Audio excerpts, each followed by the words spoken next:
Introducing the dormer. We choose 1, 2, or 3 slopes.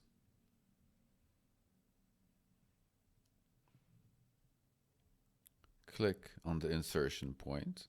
By default, the dormer is introduced with the axis of symmetry. We are not cutting the roof because we still have to specify the exact parameters of the dormer. Therefore, we exit the element insertion option, select the inserted dormer, and enter its properties window. We start by defining the width.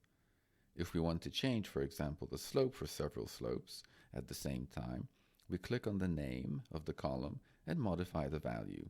All slopes are changed. Similarly, we can modify the remaining parameters. If there is not to be a roof slope in front of the dormer, select the Opening to the Edge of the Slope option.